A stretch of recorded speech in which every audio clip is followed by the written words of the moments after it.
Get myself right up on out of here. I feel like a disgrace, I'm not really what I appear. I go home to my girl and I make nicey nice. The fact that she don't know that I just put someone on. I don't like being here. I constantly live in fear. Could be gone at any time. When you live a life of crime, face the music, do the time.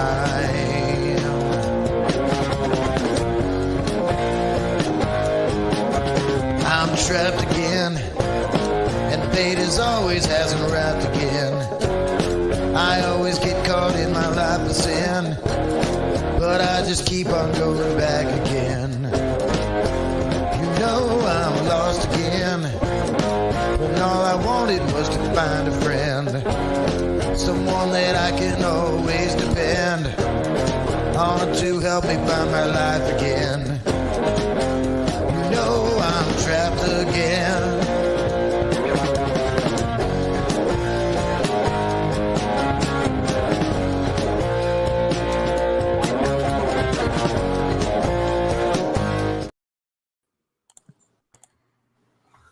Welcome, everyone, to Mayhemtainment Live. I am your host, JD, and I'm being joined by our executive producer, Mizpah, and wrestling from the 313 zone, Mike D.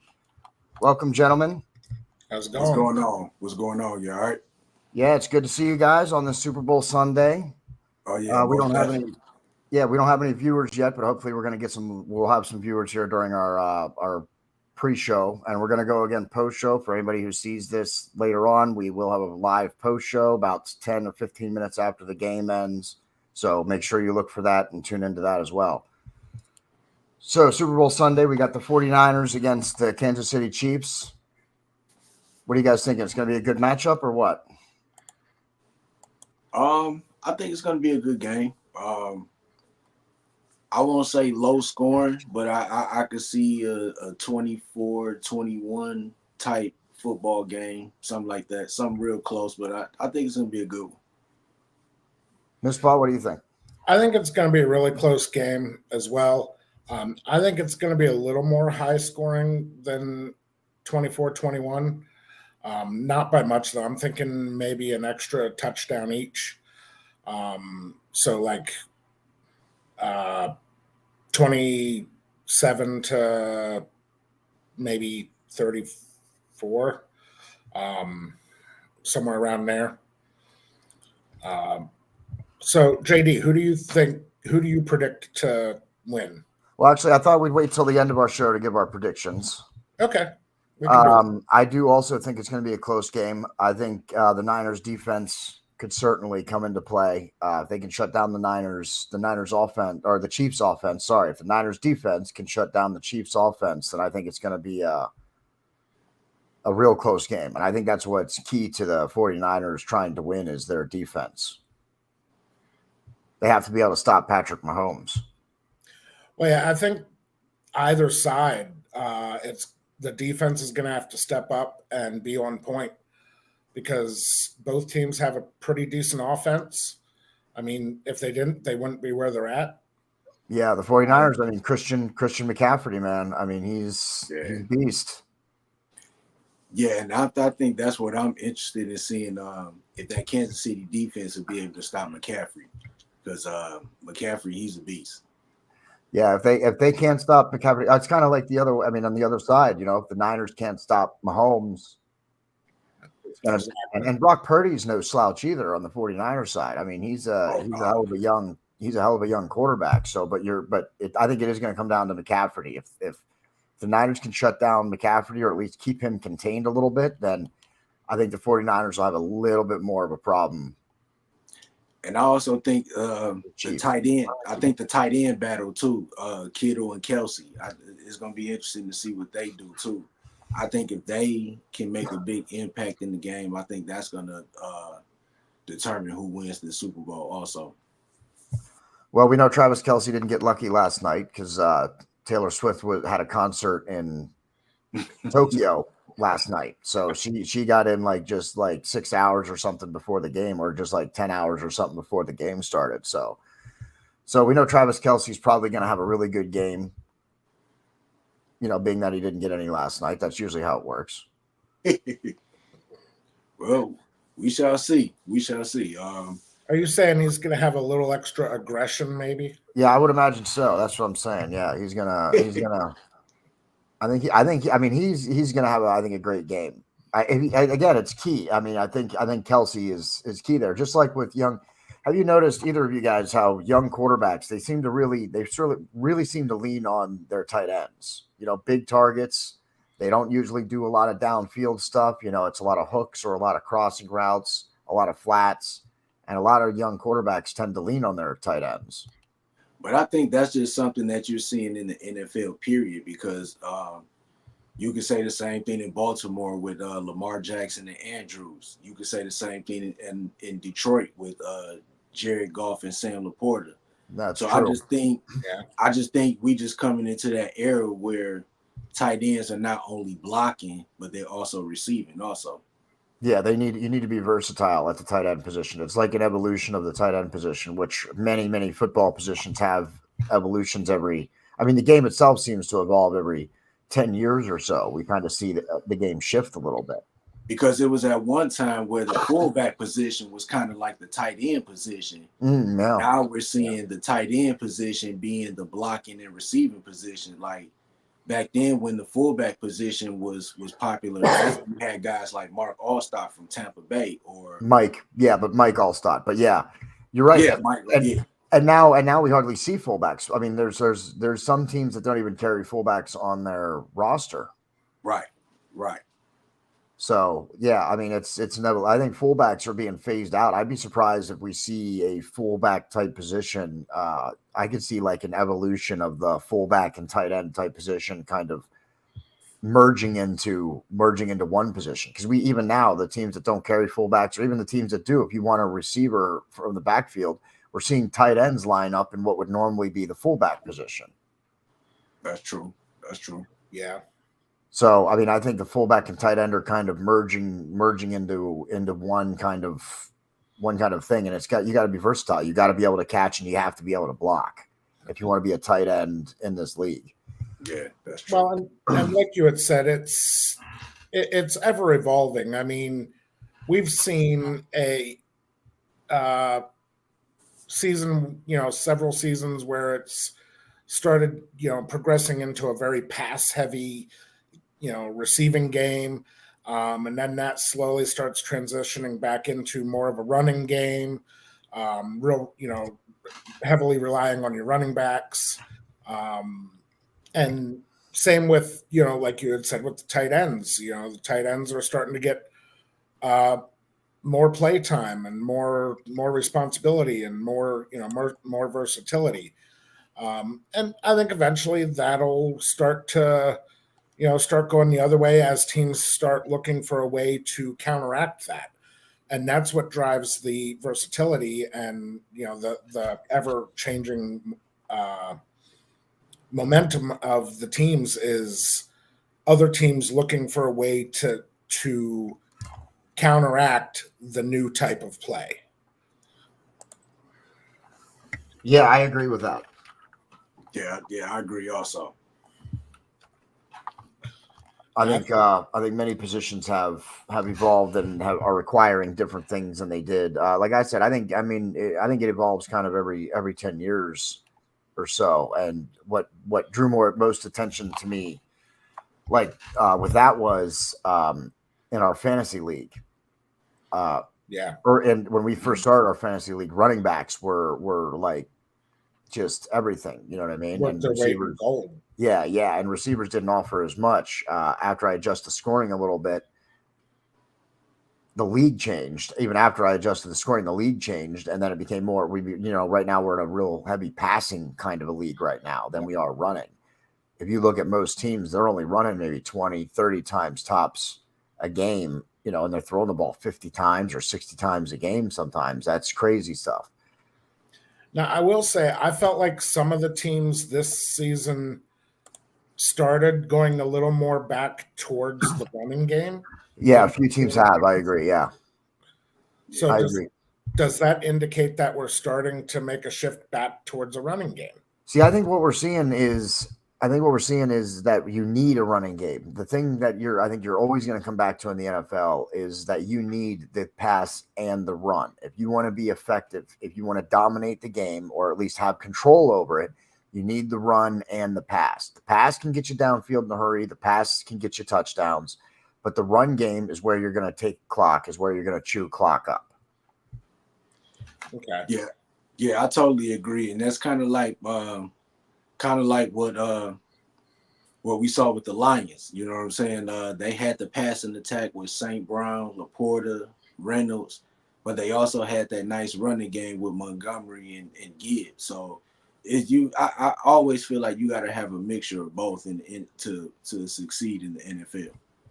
Yeah, I think so. I mean, some teams are able to just control one, without the other. The Chiefs are a good example of that. The Chiefs do not have the greatest running game in the league. I'll try and look that stat up quick to see where they're at in the league. But not every team has a running game. They're still relying mainly on the pass. Yeah. I think you've kind of hit on something there. Just like anything else, some teams are going to be a little bit behind on that shift.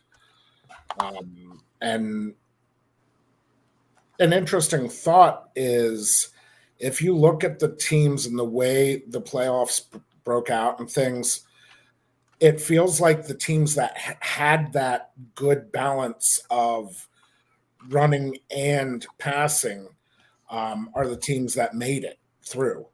Now, they might not have had the greatest passing or the greatest running, but they had the ability to do both successfully.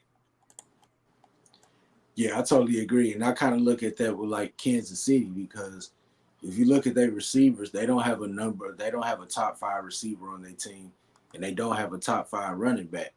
Like, they best receiver is their tight end. But they always find a way to, win games and get to the Super Bowl. And if you look at what they're doing, a lot of people thought that they were going to kind of fall off without Tyreek Hill.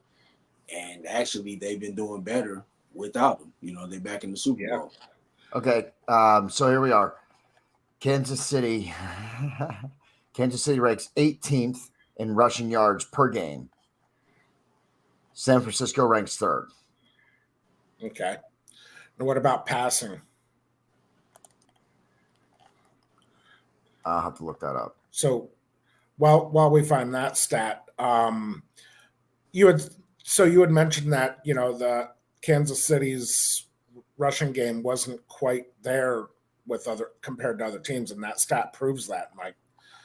But even though they're not in the top 10 even in the rush, they still found a way to get it done. They were still able to pick up 3 yards here, 4 yards there, 5 yards here. Now, they didn't make those great, 20, 30, 40-yard runs, but they kept moving that ball forward. And whether that be by passing or rushing, they still found a way to get that done. Yeah, I totally agree. And it's like any running back that they put in that position as they starter, it's like they never been like one of those standout running backs that's gonna give you 1,000 yards a season, but they always found a way to get it done. And you're seeing the same thing with their receiving core. What's the guy named Rashid Bell? Is that his name? Or Rashid Rice? Yeah, I think so. Yeah, I'm horrible with names. Yeah.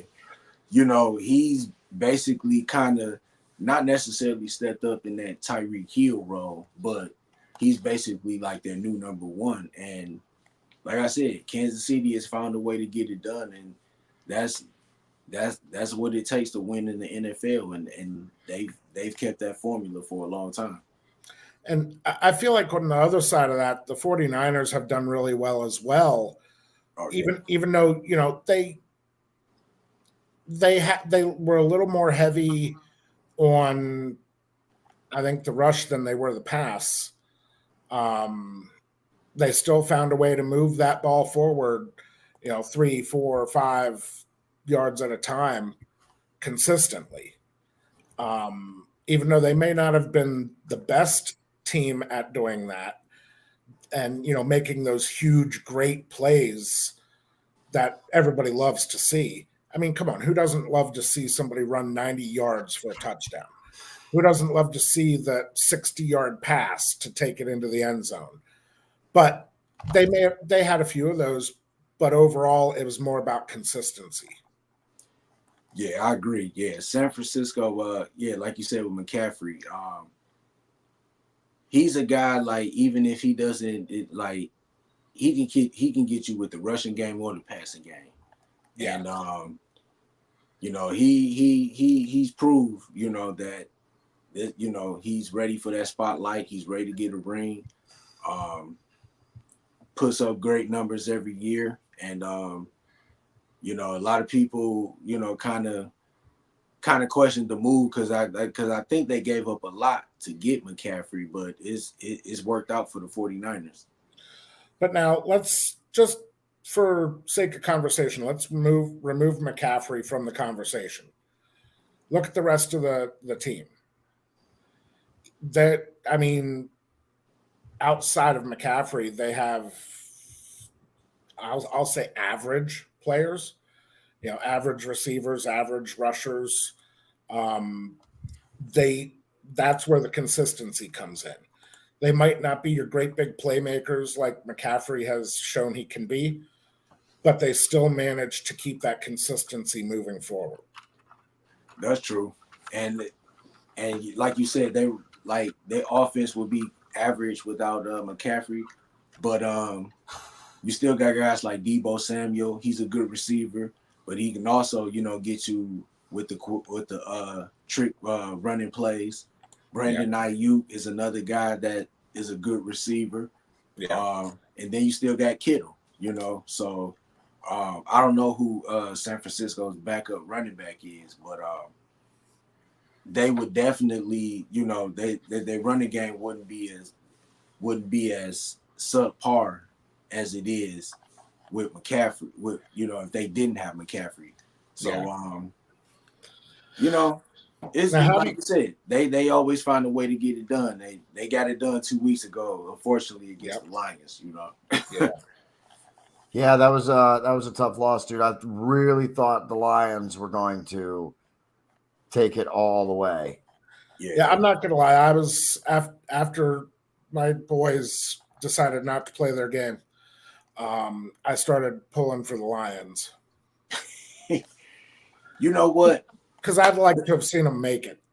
Yeah, you know what? Like, despite how the ending of that game went, honestly, I wasn't mad. I just enjoyed the moment. You know what I'm saying? Yeah. Because it's been a long time. Like, I've been watching Lions games since I've been like 9 or 10. And like I said, I can't even remember a time where we had a playoff run like this. Now, I know there were times we made the playoffs, but we was out in the first round. You know what I'm saying? But this was this was something that it showed that we took that step, like whatever curses, whatever we had going on here in Detroit. Because it was, I don't know if y'all heard about the Bobby Lane curse that was going on here in Detroit. I mean, after everything that's happened, you'd have to figure something. So, like, back in the day, Bobby Lane was their quarterback. So I guess Bobby Lane, he was going to a funeral or something, and he got a telegram from the Lions that he got traded to another team. So when the newspaper or something asked him about it, he said the Lions wouldn't win again in the next 50 years. So that's kind of been like what, you know, with how things have been for the past years, they say that they've been going through the little Bobby Lane curse. So like the Red Sox. It seemed like everything is broken now. You know, like I said, it's been a good year for our team, and this year we got the NFL draft that's going to be here too. So big things are happening for not just, you know, our city, but just the Lions in general. I ain't gonna lie, I was mad as hell with the Cowboys game. I was doing everything I could to not curse at the TV. Well, hey, you know what? I was not expecting them to lose to Green Bay. I can't lie. I was expecting Detroit and Dallas in the next round. So I thought it was going to be Philly. I thought it was going to be Philly and Dallas, or Philly and Detroit. I didn't think it was going to be Dallas. I figured they would choke in the first round. That's what they always do. All right, who's ready for some stats though? Shoot, go ahead. Yeah, let's go. All right, the Chiefs. The first stat I said might have been wrong. So the Chiefs for the regular season, the Chiefs are 19th in rushing yards per game. Okay. The Niners are 3rd. All right. Okay. In passing for the regular season, they are. I have that right? Yeah. The Niners are 4th. Okay. All right. The Chiefs are 6th. All right. So the Niners have them on yards per game, both in rushing and passing this year, which is crazy. Now, another cool thing I decided I was going to go look because I heard you, Mizpah, saying about how without McCaffrey, maybe maybe that might be like a weak spot for them, that, you know, they're not as strong as in the past. And this kind of proves you a little bit right, because the team leader for passing yards, I think it's passing yards. Is that what I'm on? Oh no, for receptions. For receptions is Christian McCaffrey, also at 67 receptions. And then George Kittle is next, and he's even 2 slots down in the overall NFL with 65. And Kittle has far more yards. I didn't realize that was game and not sorted by game and yards.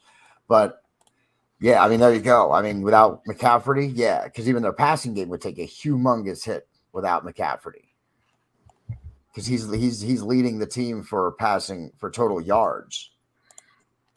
But even with that being the case, or for reception, they still are able to keep things relatively consistent. And I think that's going to be what wins this game, is the team that's able to stay the most consistent through the game. George Kittle make the least mistakes. George Kittle has the highest yards. Christian McCaffrey has the most receptions on the Niners, but George Kittle has more yards. Yeah. And yeah, I think it's gonna come down to defenses, like Mike D said at the beginning. I think it's gonna come down to, you know, which defensive side can shut down the other team's offensive side weapons. You know, can you shut down Christian McCaffrey and Brock Purdy? Can you shut down Patrick Mahomes and Travis Kelce? Yeah, San Francisco has a nice defense over there. Bosa and Chase Young.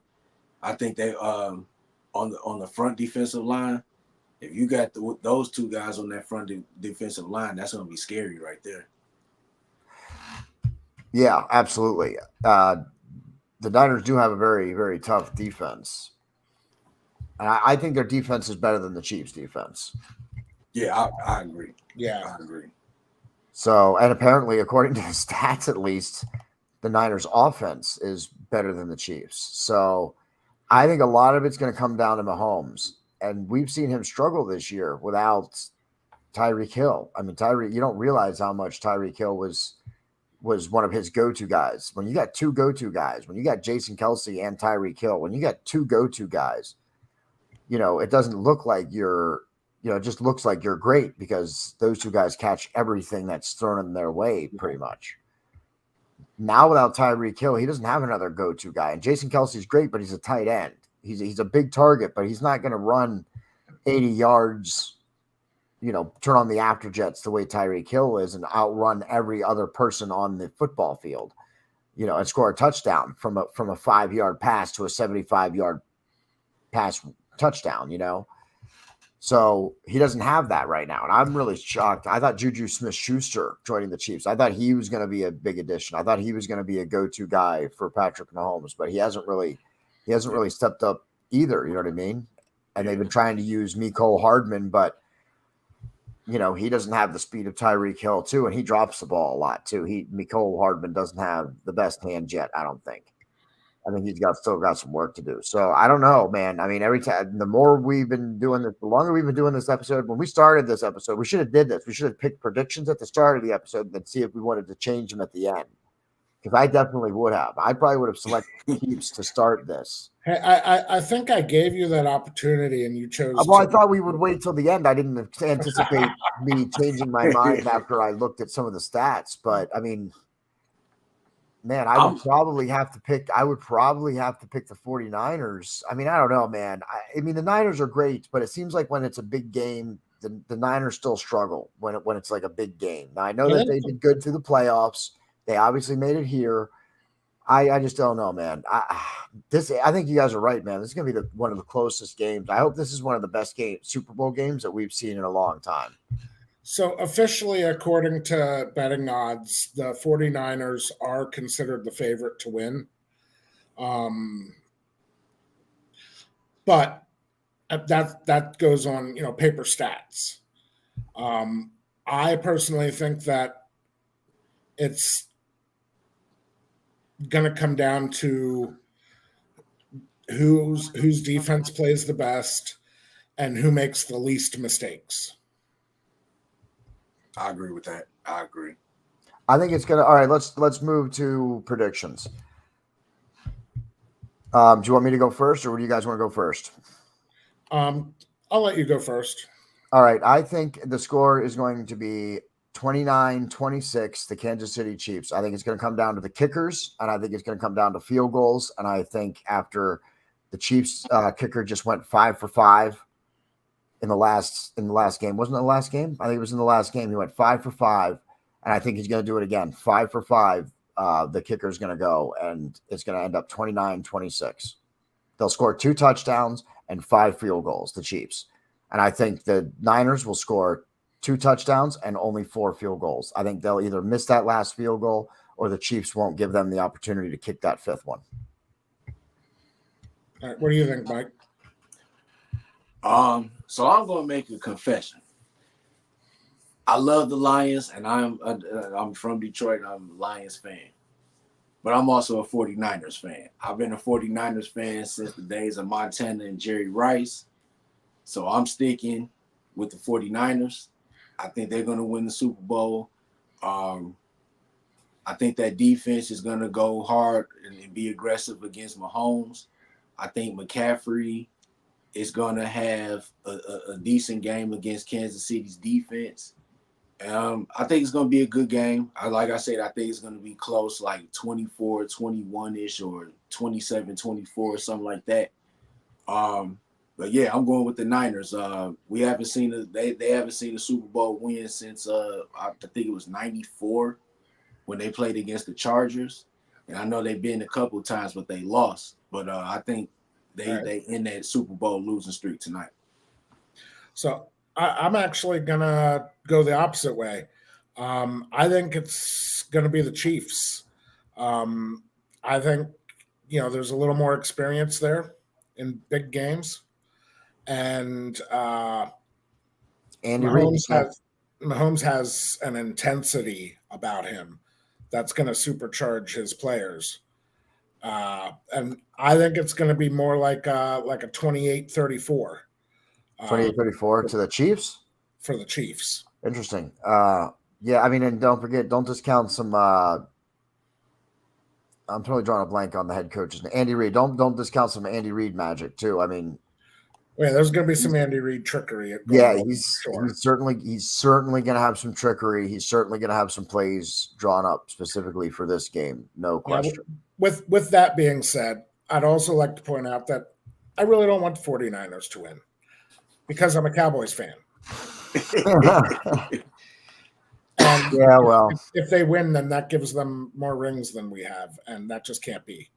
Yeah, listen. Real quick, who do y'all think would be Super Bowl MVP? Oh man, I don't even. Well, I mean, listen, I am a Chiefs fan too. I mean, I'm a Chiefs fan. All right, I'm picking the Niners because I don't think Mahomes can carry the entire game on his shoulders because he doesn't. He's quick. He can get out of the pocket and move, but he's not really a scrambler. He doesn't really rush for yards, right? He can get out and move around. He can dodge a tackle or two, but he doesn't really do a whole lot of rushing. So I don't know that he's gonna. That's the whole thing. I don't think Mahomes is gonna have the weapons this time. That's why I chose. That's why I chose the Niners. I don't think that Mahomes has enough targets. I don't think Kelsey's going to be enough. I don't think McCole Hardman has been consistent enough. So I think that's what I think, and I think it'll go to McCaffrey. I think if the Niners win, it'll go to McCaffrey. If the Chiefs win, it will be Mahomes because there was nobody else. It's either going to be Mahomes or a defensive player on the Chiefs side goes off, Okay. and intercepts Brock Purdy like 6 times. All right. And then he could, like, if a defensive player goes off the hook, like multiple sacks or multiple picks, then I think it'll be a defensive player. But otherwise, I think if the Chiefs win, it'll be Mahomes, and if the Niners win, it's definitely going to be McCaffrey. I agree. I picked the Niners. I think for Super Bowl MVP, I think it'll be McCaffrey. And I'm just gonna throw another name out there. I'll say Brock Purdy. I think if he can get like maybe 3, maybe 4 touchdowns in this game and they win, I could see him getting Super Bowl MVP. Yeah, I could see that. I could see that too. I just don't. I think they're gonna have to. I think that's where it comes into. I don't know. I think it was Mizpah saying it about the inexperience. That Brock Purdy doesn't have the experience, and that's what I think. I think that could come into play, but it requires very little skill at all to just snap the ball, hand it off to McCaffrey, snap the ball, hand it off to McCaffrey.